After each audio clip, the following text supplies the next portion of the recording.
ไปจุกนั่งนอนสติก่อนปุ่นพรตาไหลมักเนี่ย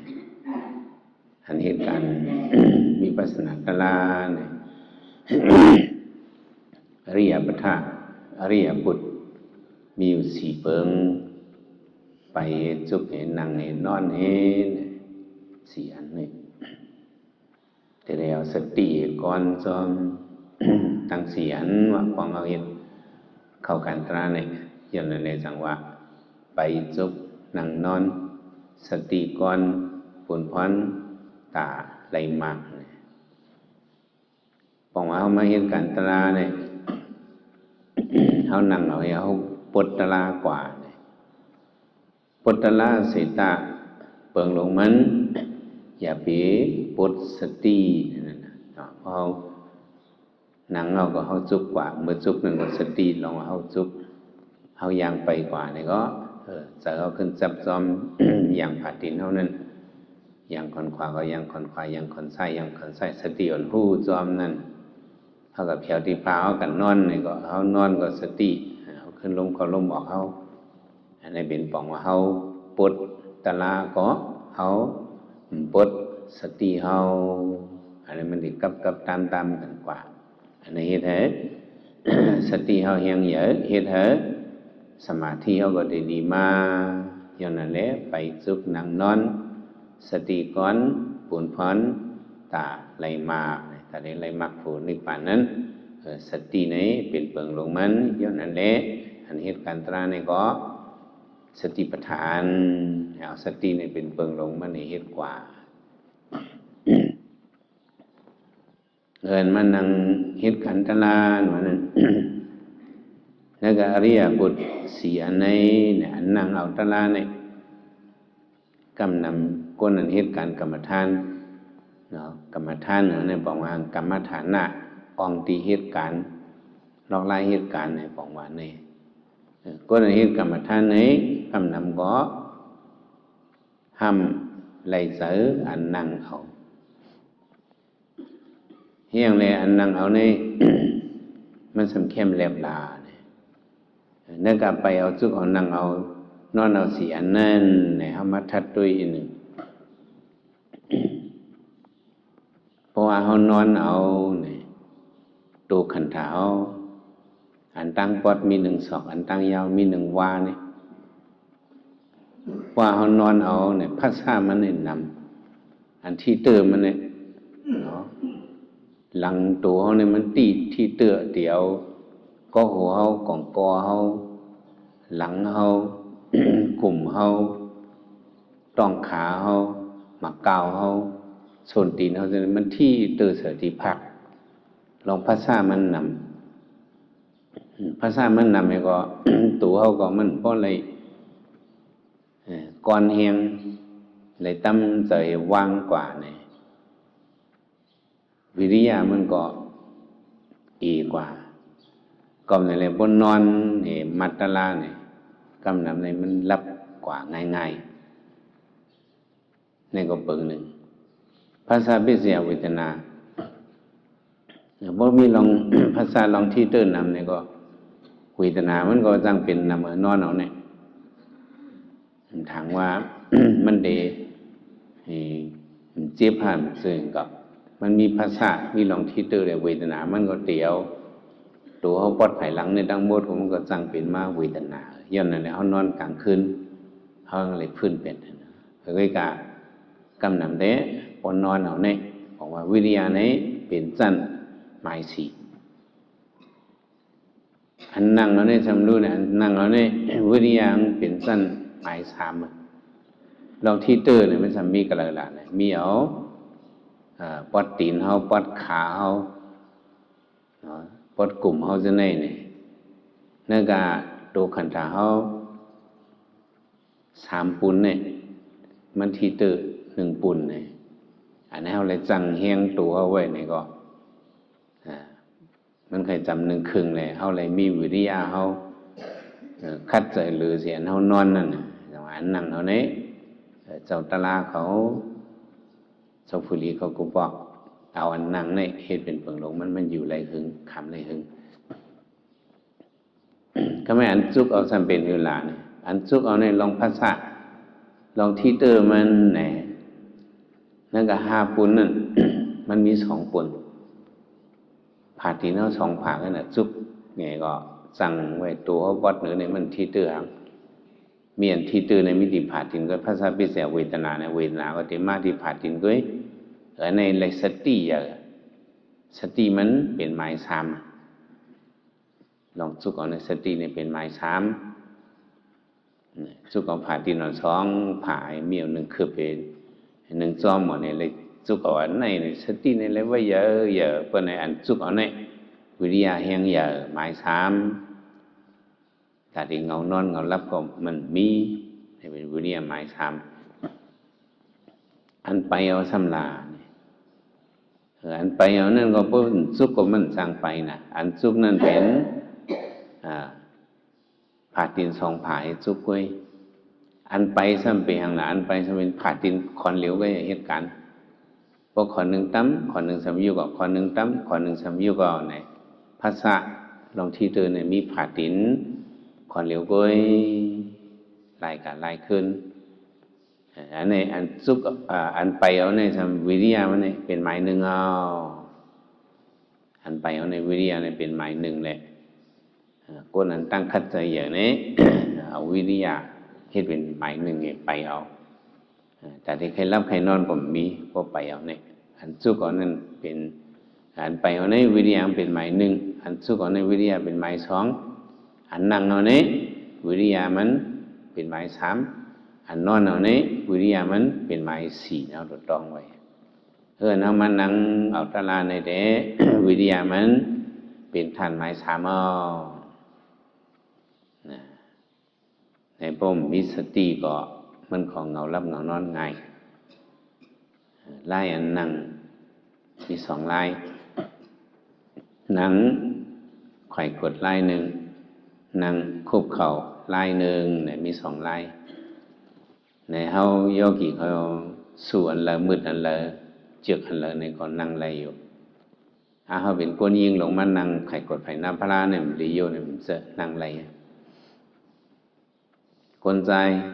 ใครนั่งซึ่งคนไรยานใครนั่งซึ่งคนไรนั่งไข่กดนั่งคุบเข่าเนี้ไรหนึ่งกันเนาะนั่งไข่กดเนี้ห้องว่าปลังกะเนาะนั่งไข่กดนั่งคุบเข่านั่นมันจึงเฮานั่งในไว้พลานั้นนั่นห้องว่านั่งคุบเข่าทั้งสองอันนั่งไรเมื่อเขานั่งได้นั่งสัมปตินั่งไรหึงนั่งไรมันนั่งไรนิ่มเขาได้เลยหมอไว้วางอย่าไปเอาตีนเขาขี่กันเตียงกันเพราะเอาตีนเขาขี่กันเตียงกันไว้ในคอนั้นมีไผ่เตอนั่นมันติดจิบแหงมาภาษาพิเศษเวทนาเนี่ยอันมีอยู่ตั้งเตอตื่นสติสัตติภาคก็ติดจิบอันนั้นมาติ่งเสยภายเนื้อมันนั่นก็สำติดจิบในไหนมันติดขึ้นเฮียงจิบเฮียงยันนั่นแหละเอาไว้ซ่อนหน้าซ่อนหลังกันอันนั่งไข่กดนั่นใครเอาคอนขวาออกตั้งนอกก็ไรใครเอาคอนไส้ออกไว้ตั้งนอกก็ไรตีนเขานั่นมิติกรรมตัวเขามือที่หมอไว้วางอะไรอยู่นั่ง คุกเข่าในได้ก็ซึ่งเขานั่งไว้พลานั่นน่ะมังซื้อก็ตีนั่งไงมังซื้อก็ตีนั่งหยาบก็นั่นแหละนั่งไข่กดนี่มันเข้มแดบหลีงามคนตาคนนั่งตะลาผ่ามือเอากำลังได้ก็ไว้ซ่อนกันขอนไส้ไว้ที่เต๋อขอนขวาทับใส่ไผ่เนื้อในเป็นลายกำบันนำมันจะตื้อในเป็นลายไว้วางมือหมายหนึ่งมือสองฝ่าซ่อนกันตำสันในกลางตักหมายสองลายไว้วางมือหมายสองมือขอนไส้ไว้ดีกลางตักมือขอนขวาสามมาต้มเสตีเนื้อหกเข่าขอนขวาในเป็นลายไว้ปู่มีภาษาซึ่งหนังพระเป็นเจ้าเอาปลายมือมันจี้หลินเบิงนั่นในเป็นปู่มีภาษาในก็ไว้ไหลหมายสามซึ่งเอาผ่ามือเอาดังสองผ่ามาต้มเสตีเนื้อหกเข่าขอนละขอนนั่น มือขอนขวาต้มเสาเขาขอนขวามือขอนไส้ต้มเสาเขาขอนไส้ในเป็นไรหนังไม้3ไม้4ซ้ำผ่ามือเอา2 ผ่านต้มเสาดีโหเขานั่นขึ้นมีปิ่นนี้ตั้มไว้เหนือหัวเขาเอาเหนือขาเอาอันนี้เป็นไรไว้วางมือมี4 ลายอันนี้โยกี่เอาเขามืออันแล้วใครวางซึ่งหือนี่ก็ไรอยู่แต่เขาวางไว้ซึ่งหือไว้วางซึ่งหือก็ต่อถึงขิงข้าวมันติ่มนั้นไว้กับซึ่งนั้นนะข้าพเจ้านิ่มมันได้ก็กำก็ได้ไว้ไม่ได้เลี้ยวนางไปด้านหนึ่งก็ได้ขึ้นไข่ไว้ไม่ได้เลี้ยวเนี่ยจังนั้นเด้อย่าไปไข่กว่าไข่ขึ้นแล้วก็ไล่4 ลายเนี่ยมันในก็ได้ไว้วางอันในเนี่ยก็ไว้วางอันในขิงในข้าวในก็ได้ไว้วางซึ่งในเนี่ยก็ไว้วางซึ่งในกว่าอันในที่ไหนใจเขาอธิษฐานเขามันกึมก็ไม่ตัวเขาอันเขาหนังเนี่ยผู้ส่งกายย่อเขาได้ไว้ซื่อๆนั่นน่ะเนาะเอวเขาเอียงเขาเนี่ยไว้ซื่อๆหวังว่าหังละ หวังว่าให้มันก้อนเลยตัวเขาดีงามๆเพราะเขาไว้ตัวเขาซื่อๆนี่ก็หลุบสันหลังเขาจะไหนมันดีตรงจับกันไว้หลีงามมันเด่นเพราะอะไรหามก้อนกึ่งเพราะเขาไว้ซื่อเนี่ยมันดีก้อนกึ่งเขาเกิ้งไส้เขาเกิ้งขวาเขากลมหนาเนี่ยมันก้อนกึ่งพวกก้อนกึ่งนี่ก็ มันดีเฮิงกึ่งอย่างนั้นเด้แต่ว่าอุสมกายโยเนี่ยไว้ก้อนหลังเขาซื่อๆว่าจะเนี่ยไว้เหมือนจึงซื่อจึงอะไรเมื่อนั้นเอาแคบเป็นตังซื่อๆนั่นน่ะแคบเป็นในตังซื่อๆเพราะนั้นก็วิ่งเพ่งกันในก็เขานังตะลาก็มันก็นิ่มดีบอกว่าเนี่ยว่าเขาทำไว้ซื่อเนี่ยเขาเกิ้งไส้น่ะในก็มันเต็มเข้มเกิ้งไผ่ควาน่ะก็มันเต็มลีทำกลมน่ะเพียวก็ทำลีเพราะกลมน่ะในก็ของก็เขาก็ติก้นเอวเขาเอียงเขาสันหลังเขาก็ติก้นสำเร็จที่น้ำไม่ตาลองเหงานอนสำเร็จเข้ามาก็นั่นแหละเขาที่ไรไว้สติมังปองมังแล้วก็สร้างว่าที่น้ำไม่ตาเข้ามาสมาธิเอาเฮียงอย่างสติเอาสำเฮียงอีกเหงานอนเหงารับสร้างเป็นก็เพื่อเขาลุกเจ้าก็เพื่อหนึ่งเพราะเหงารับเหงานอนงุกหลงกว่านี่ก็ยุบเลยขึ้นคำเดียวสติในหลวงมีนั่นน่ะก็ว่าสติเขาหลุดแล้วเขาเหงานอนสติหลวงมีขึ้นว่าเหงานอนกับงุกเนี่ยสมาธิก็ในเฮียงอย่างนี้วิริยะก็สติก็ย่อมเหมือนนี่ขึ้นมีสติขึ้นพอเหงางก็ถ้าเราเอาที่จิมงุกจอมนั่นเองข้าวยำเขาในที่นั้นไม่ตาลองเหงารับเหงานอนในได้กินข้าวยำเขากว่าเป็นข้าวยำเขาได้ซุ่มลายเขาอยู่มาเพราะว่าเมืองกวนในเนี่ยอันกินข้าวยำเขาน้ำเสียบนในเป็นตารับตานอนในกินข้าวยำเขากว่าน้ำข้าวยำเหตุการณ์เขาก็ห้องเป็นเหตุเมื่อเขานอนนั่นกลางค่ำกลางคืนก็นอนกลางคืนบางซื้อกลางเนิมก็นอนบางซื้อกลางวันก็นอนเที่ยง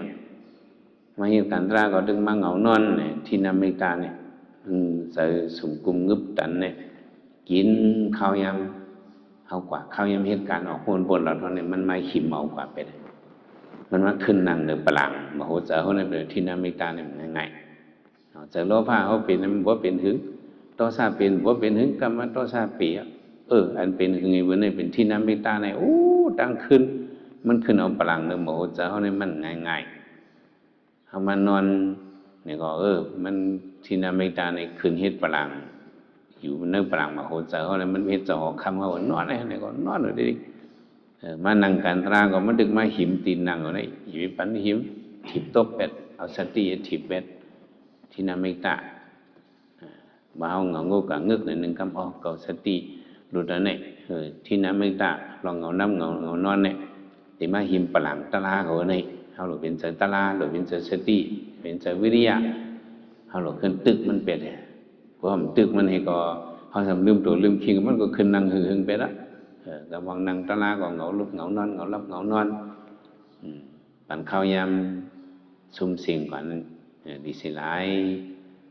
กับนี่แหละอุสมกายย่อไว้ตัวสื่อไว้ยาวก็รับตาเมื่อรับตาก็อย่าไปรับเกียรติอย่าไปรับแห้งตอนได้รับ อย่าไปห่างพังเข้าในสายตาเขาอย่าไปเงาแรงเข้าในสายตาเขาพอเขามึนตาเนี่ยบอกว่าอายุเขาเนี่ยมันกระซับเสือไผ่ตายก็เสือเนี่ยมันดีมากถ้าตุ้ยอันนึงอันนึงตุ้ยอันนึงอันนึงอย่าไปตุ้ยจังหวะสักคงตรี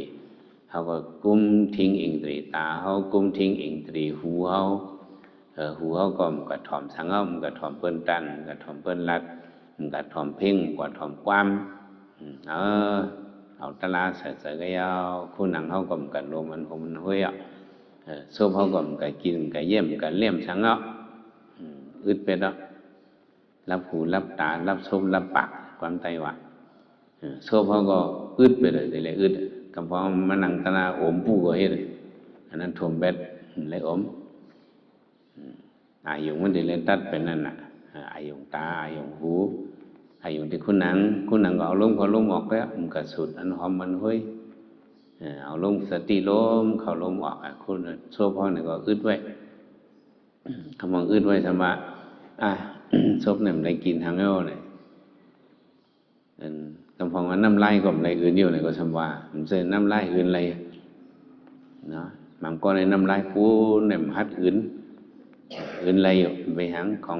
ตัวขันธาเขาเนี่ยมันหลูทัดน้ำลายเลยมันจังปูนน้ำลายเขาเนี่ยเพราะเขากินสังสิ่งถูกมากเนี่ยก็ต้องเขาโคนมาเสียน้ำลายปูนมาเนี่ยตัวขันธาเนื้อตัวเขามันย้อนเนี่ยหรืออะไรอื่นเป็นน้ำลายที่ในเนี่ยมันอื่นเนี่ยมันเนี่ยกับม้วนเมวันเนื้อถงเนื้อตองเขามันกึ่งรีอ้อไปหน้ากึ่งรีหักไปหน้ามันดีเหตุการณ์มันก่อนน้ำลายเขาเนี่ยก็เป็นอียาลีติดตัวขันธาเขาคอแห้งมากเขาต้องได้เลยอื่นน้ำลายปันตะกี้ถึงก้อนผมกินน้ำก็ได้อื่นน้ำลายเขาเนี่ยกำพองนางตะลาได้อื่นน้ำลายใครโยนซึ่งเขาอื่นอะไรอยู่บางซื่อก็ถมเป็ดนั่นน่ะว่าถมเป็ดก็กลมถมเลยก็สมาธิก็จังลุ่มก็อื่นอะไรอยู่ในปองแสนไหนตัวเขาก็มันก็ยิงสังอ้อมกับที่เตือนเอาไว้เปลี่ยนเขาตำไว้วางเส้นไหนก่อน1 ชั่วโมงไหนก่อน1 ชั่วโมงไว้มามันคมมาก่อนย้ายมันไกลมาก่อนตื่นเอามันเปลี่ยนมาเอามันว่าสติอ่อนนี่เปิดตัวอย่างว่าเอาเหตุการณ์ตราในปองว่าห่มจอมอลูตัวห่มจอมอลูจากเขาเยาบอกว่าเขาได้จอมอลูตะลาเหตุการณ์ตลาในบอกเขาอยู่จอมตลาบอกว่านี่เพราะอยู่จอมเจออลูเขาได้มันโกนมากก็เขาได้เคยลุกเป็ดได้เคยยุกเป็ดเนี่ยเขาจอมอลูตัวเขาจอมอลูกลางเสือเขาเคยเป็นนั่นเขาจอมตลาเนี่ยก็คนมาก่อมลุกอยู่ก่อมยุกแนวเอาตลาวะคมมาก่อมย้ายใกล้มาก่อมตื่นหนึ่งเอาตลาวะเนี่ยเป็นมาทั้งมันหลงนี่พอจอมอลูตัวเขาได้มันคมมาก็เขากับย้ายมันใกล้มาก็เขากับตื่นเนาะเป็นเช่นไหนเหตุการณ์ตลาดวันนั้นห่มจอมอลูตัวเขาห่มจอมอลูเจอเขาห่มจอมกลางเจอเขาใครเป็นห่มจอมตัวเขาใครเป็นนั้นเขาจะได้จอมมั่งจอมตลาอยู่จอมตลาจังหวัดตัวขันเท้าเนี่ยเขาจุนดูไว้ปันดำตีพระบินเจ้ายาวเนี่ยจังหวะไว้วางอะไรได้เปิดตัวมาเนี่ยแต่ที่เปิดตัวขันเท้านั้นเนาะสมาธิไปกับวิปาวิชายานเขาอ่อนกันเหตุการเสนิมแล่เหตุการเสนิมวะแต่ที่อะไรเสนิมนั้นเอาใส่มาไว้ที่ลมเข้าลมออกเอาหุดเข้าก็ให้หูเอาตึงออกก็ให้หูมือเข้ามือออกเอาสติอ่อนหูซ้อมติไปคุณอ่อนเฮานั้นก็นึกโกงคุณอ่อนเฮาหุดลมเข้ากันก็ลมกัดในกาที่เข้ากว่าหูจอมฮอในเป็นเจอหูลมเข้าเฮาตึงออกมาลมในตัวเอาออกมาอุ่นๆหูที่โกงคุณนังไปคุณนังมันในเป็นเจอหูมือออกเข้าก็หูออกก็หูในเป็นเฮาทิ้งใส่เฮาให้ใส่เฮานิ่มให้ใส่เฮายีนันตั้งว่าตัวนิ่มใส่นิ่มมาเถียงจิมญาณนี่นั่นน่ะเนาะจิมญาณนี่ได้ก็บ่ไหล2 วัน 3 วันก็ไปพุ่นที่สอนปัญญู บนดำเหมือนในวันทวนสองในก็เอายอกีเหตุการณ์เจอนิ่มมันต่างเจอไว้ดีลมเข้าลมออกบางบอกบางเลยเจอเอาปิวกว่าก็วนต่างซื่อต่างร่องในก็เอาสติตัดขัดเป็นจะวนองค์ที่สักโกโกสะฉะนั้นมันวนอยู่ที่ก็มันมาหิมเอาพลังมาหัวใจเขาเนี่ยเอาหล่อสติถิบลงแบบเมื่อไปมาวนเอาหล่อสติขึ้นก้อนเอาวิริยะขึ้นก้อนหนึ่งมาแล้วหมูเจ้าเนี่ยเอาใจกุศลขึ้นเอาที่อยู่เราได้เห็นในก็แบบเซนปึงมีติดใจเนี่ยเอาหล่อทิ้งใจเอาในอันต่างก่อนนั้นแหละบ่เขาปล่อยไว้เจ้านี่ก็มันสำไรเจ้าเนี่ยจะได้ปันการมันอย่างนั้นแหละหามันมัดสูงไว้จึกอานาปานุสติลมเข้าลมออกในเอาเฮ็ดติมัดใจเขาก่อนไหนเละโยกเกี่ยวเขาผ่อนกันไว้ตูนิ่มใส่นิ่มสิมญาณนี่แหละอ่อนกันสืบยักการตราวกว่าแทงสีกรรม